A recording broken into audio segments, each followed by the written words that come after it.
Herzlich willkommen zu einer neuen Folge Viva la Movie Illusion. Mein Name ist Corby und mit dabei ein Haufen Leute, ihr werdet es nicht glauben, der Recap 2 vom Hardline Film Festival in Regensburg, Ostentor Kino, und dabei ist, wir haben es gestern schon angekündigt und der hat es tatsächlich geschafft, der Seppi. Hi Seppi. Hallo Millionenpublikum. Ich bin so froh, dass ihr mir endlich jetzt, weil ich habe gestern einen unglaublichen Auftakt gehabt mit keinem einzig gesehenen Film. Weil, also gut, tolle Sache das. Jetzt bin ich endlich da und jetzt bin ich schon wieder so bummvoll, dass ich mich nicht mehr erinnern kann, was ich überhaupt gesehen habe. Gott. Also sein Automobil ist kaputt, das hat er damit gemeint. Aber damit wir praktisch das nur aufholen können, was das Happy noch nicht gesehen hat, haben wir auch noch zusätzlich dabei an Mike. Servus und Habitäre beieinander. Und Franzi ist auch dabei. Servus. Wir haben heute um 13 Uhr gestartet mit dem Film I Live Here. Meiner Meinung nach hätte der Film eigentlich The Crown Inn heißen sollen. Und der Mike erzählt jetzt genau warum. Weil das Hotel, in dem die Frau absteigt, so heißt. Der Corby beißt sich das ein. Also ich hätte ihn nicht so genannt, aber der Corby beißt sich das ein. Und wenn er das möchte, er ist der Chef, dann mache ich das mit. Super. Das Besondere an dem Film ist, es war ein Filmdebüt von der, ich glaube, Julie Pacino heißt die gute, oder? Die Tochter ist vom El Pacino. Das war echt ein Brett. Also anders kann man es nicht sagen. Jemand, der von Haus aus so ein Filmdebüt abliefert, wo es um eine Frau geht, die schwanger wird und versucht da mit dem Ganzen umzugehen, weil der Typ, der sie geschwängert hat, ein ziemliches Arschloch ist. Ich glaube, anders kann man es nicht sagen. Na, ein Muttersöhnchen und ein Arschloch. Und was man mir dann da auf ihrem Weg zu sich selbst sehen, ist auf alle Fälle ein richtiger Albtraum, würde ich behaupten. Das ist ein ganz surreales Ding. Die Magda hat ja in der Einführung schon gesagt, es geht ein wenig so in die lynchige Richtung, kann ich nur nachvollziehen. Sehe ich auch so. Ein paar Einflüsse vom Dario Argento hat man ein bisschen kennt, ein bisschen so Suspiria-Vibes waren mit dabei. Und ja, es hat auch ganz viel Hintergründiges zum Entdecken gegeben und ein Film wieder, wo es keine im Endeffekt eine Lösung gibt, wo es er verzeihen möchte, sondern der Zuschauer muss selber auch ein bisschen interpretieren und sein Hirnschmalz in Wallung bringen. Echt ein Ding, das zum Nachdenken anregt, und dafür ist das Hardliner da. Es ist ja immer ein bisschen so zum Spalten da. Und apropos Spalten, was war denn der zweite Film, den wir sehen durften? Der zweite Film war Celestial Body und in Deutsch heißt er Himmelskörper, oder wie der Himmelskörper? Genau, Himmelskörper. Eine Filmproduktion von mehreren Filmunis, wo es um einen jungen Darsteller, wollte ich gerade sagen, aber es war ein Junge, um einen Jungen ging, der einen Himmelskörper entdeckt und wo man dann, es war nicht der Mond, glaube ich nicht, weiß ich nicht. Also auch wieder Interpretationsspielraum, aber auf jeden Fall, der hat sie einen Wolf gespielt, das war sehr beeindruckend. Mir persönlich ging er ein bisschen zu lang, aber mein Gott, er war in einem Slot drin, der eigentlich recht interessant gestaltet worden ist. Und zwar haben wir dieses Mal 2 Filme hintereinander gehabt. Und zwar einmal diesen Himmelskörper mit 60 Minuten Laufzeit. Ja. Und danach kam dann vom Florian Ecker der neue Film, und zwar Krampus. Und Krampus, fuck, Alter, der hat mir Gänsehaut fast ununterbrochen bereitet. Einen bayerischen Kurzfilm so zu sehen, der einem mehr oder weniger eben diese Dauergänsehaut beschert, hat mich begeistert. Du hast ja an Florian Ecker damals schon bei Drut ziemlich gehypt, als der beim Fright Nights unterwegs war. Deswegen kannst du bestimmt noch ein bisschen was dazu sagen. Was ich auf jeden Fall sagen kann, also die dürft mir gerne auf einem DVD-Cover zitieren, wenn ihr wollt. Der Florian Ecker ist für mich der bayerische Robert Eggers. Also sowas Stilsicheres und ja, Kreatives wie dieser Herr ist wirklich Wahnsinn. Und man sagt, dass das deutsche Genre-Kino oder das bayerische Genre-Kino nicht ausgestorben ist. Also was wir da optisch präsentiert kriegen in Schwarz-Weiß und 4:3 Format, ist so dermaßen authentisch, spielt wahrscheinlich irgendwo, weiß ich nicht, wann das ist, im Jahr 1800, was weiß ich, und spielt mit dieser bayerischen Legende vom Krampus, mit Nikolaus und so, aber halt einmal auf eine ganz andere Art und Weise und ist im Endeffekt ein Drama mit Folk-Horror und ist wirklich super gespielt, authentisch, gruselig, dramatisch und rührt zu Tränen, ganz einfach. Mehr kann man nicht sagen. Ja, also auch vom ganzen Setting her, ich glaube, es ist ja im Landkreis Rottal-Inn gedreht worden. Einfach Wahnsinn. Der beste Landkreis überhaupt, sagt der Seppi. Muss nicht besser, weil Ja, für Leute, die aus diesem Landkreis rauskommen, ist es so, das lassen wir einmal so stehen.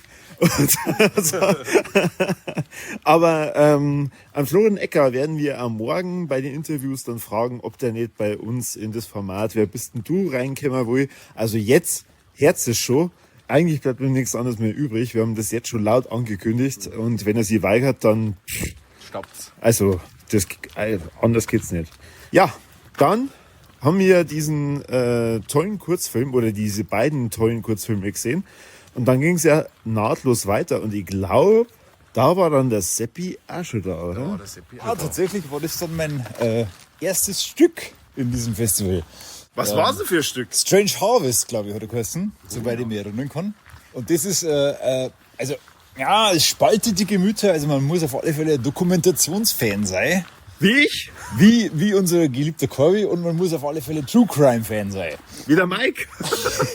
Und dann muss man halt auch noch irgendwie die, Diskrepanz zwischen True Crime und True Crime, die nicht wirklich True Crime ist, irgendwie cool finden. Mockumentary ist Mockumentary nennen sie das. Heißt's vom Off. Und ja, funktioniert vielleicht nicht für alle, aber man muss auf alle Fälle, ich hab noch nicht gut gefunden. Mehr kann ich nicht dazu sagen. Ich bin der Einzige, ich glaube, ich bin der Einzige, der dem 5 2 gegeben hat von 5. Ich hätte es vielleicht, jetzt ist aus dem Off, dass da nicht alle unbedingt damit zufrieden sind. Aber ja, er funktioniert auf alle Fälle, wenn man wie gesagt, das True Crime Genre gut findet und naja, ich möchte nicht mehr dazu sagen. Also ich mir fast behaupten, dass der Film so krass authentisch war, dass ich mich so nach 20 Minuten selber ermahnen hab müssen, geistig, und sagen, hey, komm runter, das ist alles nur Fiktion. Also das, was da gezeigt wird, da dieser Kriminalfall, das ist wirklich harter Tobak. Und wie sich das Ganze da entwickelt, diese ganze Ermittlungsarbeit, die ja von den Polizisten kommentiert wird, hat mich richtig fest bei die Eier gehabt. Also für mich war das Hochspannung bis zum Schluss und war so das große Highlight bis dato vom Festival. Nein, fast eingeschlafen, muss ich ganz ehrlich sagen. Der Flo hat's ja richtig angekündigt, weil ich habe auch in meiner grenzenlosen Naivität als Podcast-Host gedacht, das ist ein Found-Footage-Film. Ist es aber halt einfach nicht. Es ist einfach eine andere Machart und vor allem eine Machart, die mir sehr, sehr gut gefällt. Also ich bin ja leidenschaftlicher Dokumentationsgucker und diese ganzen Elemente, die da eingebaut haben, ey, so dermaßen on point. Und wie es der Maike gerade schon gesagt hat, wenn du nicht weißt, dass dieses Ding ein Featurefilm ist, dann denkst du dir, fuck, Alter, was schau ich da eigentlich gerade für eine...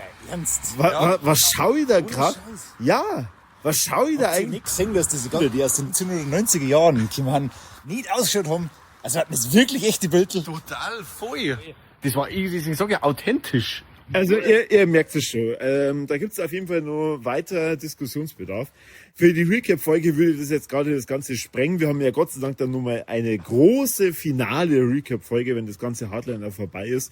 Da werden wir auf das Ganze auch nochmal dedizierter eingehen. Da kann ich wirklich kotzen, weil ich das Wort benutzt habe. Aber mein Gott, so ist es halt. Ja, der kotzt. Ja.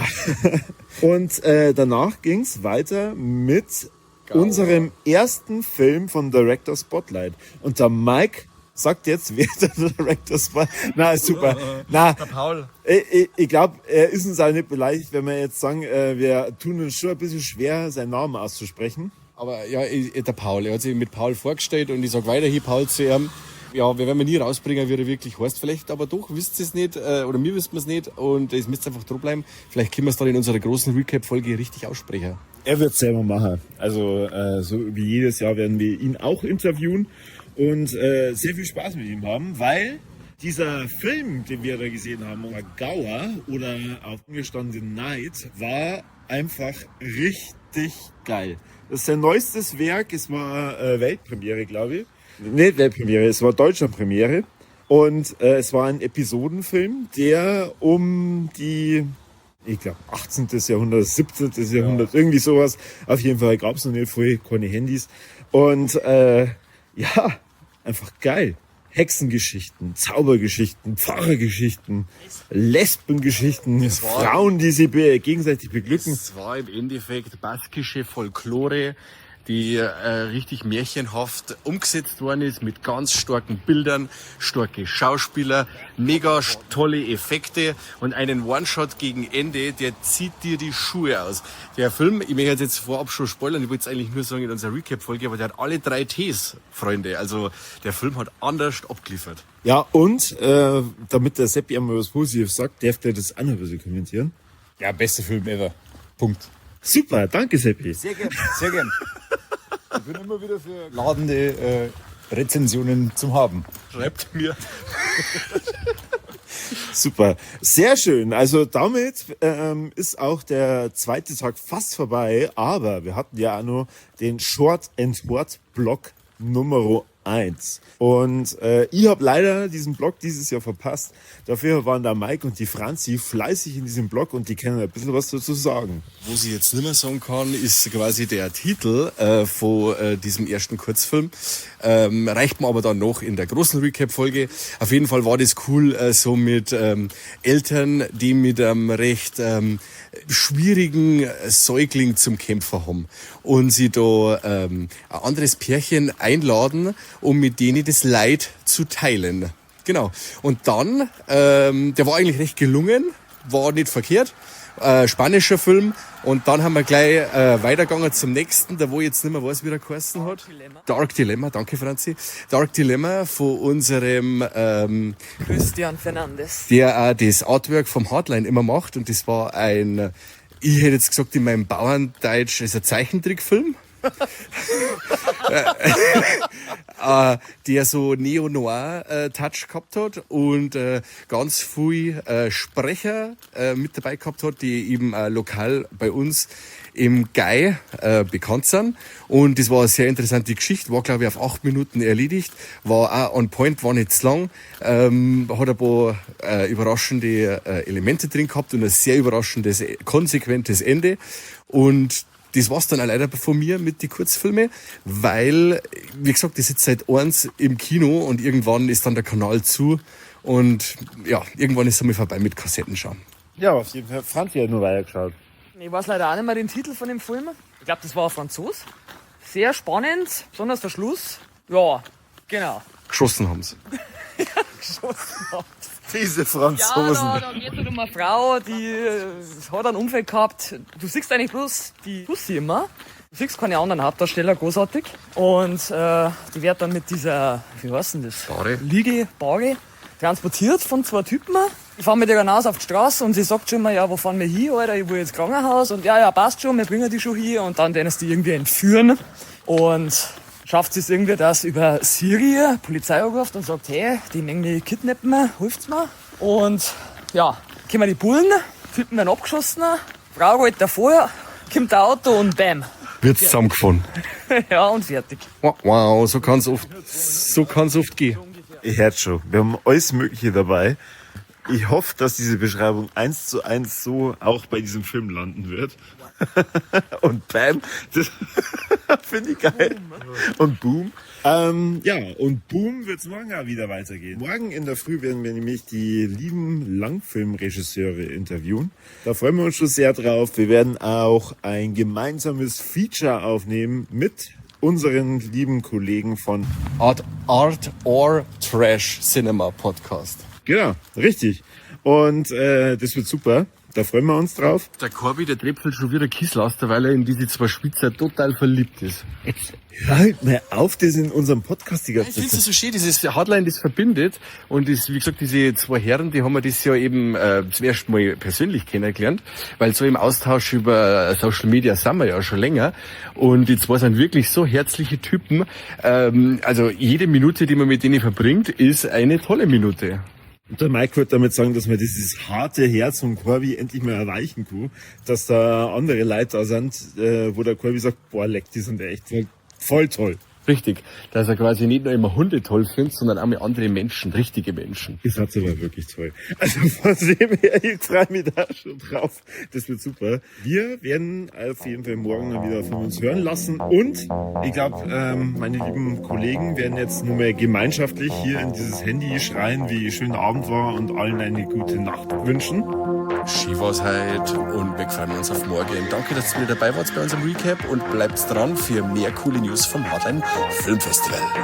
Gut night. Grüß euch. Dann vielen Dank fürs Zuhören und bis zum nächsten Mal beim besten Podcast. Ciao.